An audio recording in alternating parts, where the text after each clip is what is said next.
رسول اللہ پہ صحابہ کا کیسا ایمان تھا، رسول اللہ کی حیات پہ صحابہ کا کیسا ایمان تھا۔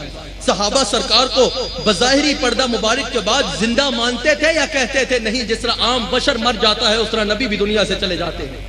ذرا سنو سرکار کی حیات پر صحابہ کا کیا عقیدہ تھا۔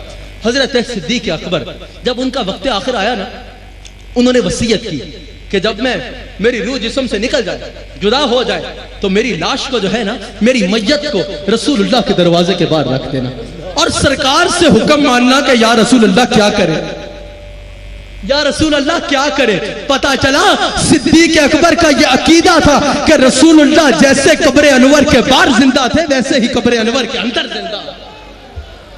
اور ہمارا بھی یہ عقیدہ ہے نا، یہ عقیدہ ایسے ہی نہیں محفل سجا کے بیٹھے ہوئے، ہمارا یہ عقیدہ ہے کہ ہر بے اصول کے لیے فطری اصول زندہ ہے، چبل میں رہ کے بھی کانٹوں کی پھول زندہ ہے۔ میں اس شعر کے آخر میں دیکھوں گا کہ کون رسول اللہ کو زندہ مانتا ہے۔ کوئی کھڑا نہیں ہوگا، بیٹھے رہنا ہے، لیکن ہاتھوں کو اٹھا کے اپنا عقیدہ بتانا ہے۔ حاجی صاحب دیکھیے گا کس کا عقیدہ کتنا مضبوط ہے کہ ہر بے اصول کے لیے فطری اصول زندہ ہے۔ ارے جو گدیوں پہ بیٹھے ہیں وہ بھی ہاتھ اٹھا لے، ہاتھ اٹھا لے۔ چبل ہر بے اصول کے لیے، سٹیج والوں کو نہیں کہا کہ بڑے لوگ ہیں یہ ہاتھ اٹھائے نہ اٹھائے، ہم نے یہ عقیدہ انہی سے سیکھا ہے، انہی سے سیکھا ہے۔ مجمع میں جو بیٹھے ہیں ہر بندہ ہاتھ اٹھائے اور کہے کہ ہر بے اصول کے لیے فطری اصول زندہ ہے، چبل میں رہ کے بھی کانٹوں کے پھول زندہ ہے۔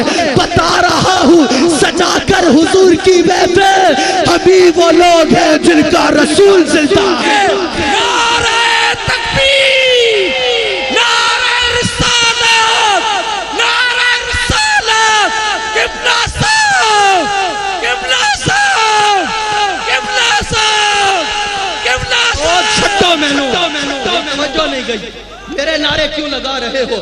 ارے ان کے نعرے لگاؤ جن کے نعرے لگانے والے غوث اعظم بن گئے، جن کے نعرے لگانے والے داتا علی حجویری بن گئے، جن کے نعرے لگاتے لگاتے معین الدین خواجہ غریب نواز بن گئے۔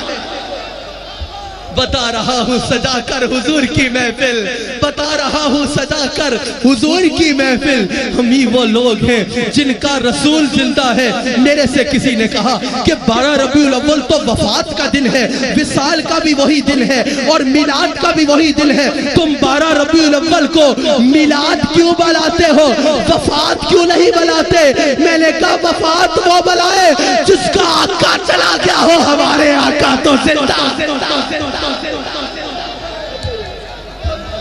تو زندہ ہے۔ تو صدیق اکبر نے کہا اور سننے کا ذوق ہے یا بس کر دوں؟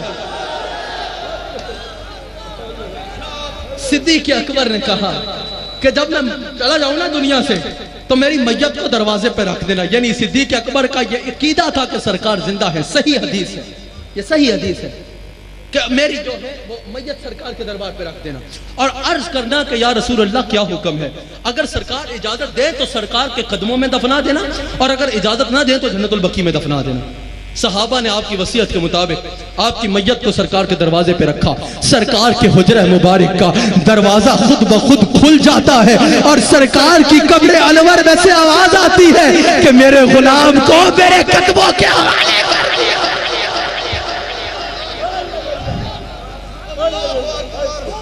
میں یار کا لفظ کہنے کا کیا کروں، اجازت نہیں دیتا، میرا ادب مجھے۔ سرکار کا یار جو ہے سرکار کا غلام ہے، سرکار کا غلام ہے۔ فرمایا میرے غلام کو میرے پاس دفن کر دیا جائے، میرے غلام کو میرے قدموں میں دفن کر دیا جائے۔ حضرت ابو ایوب انصاری، حضرت ابو ایوب انصاری، واللہ میں نے آپ کی شانیں پڑھی تو میں اپنے شیخ کے ساتھ آپ کے مزار پہ گیا استنبول میں، وہاں آج بھی وہ کیفیت محسوس ہوتی ہے جیسے کوئی لیٹا ہے سرکار کے انتظار۔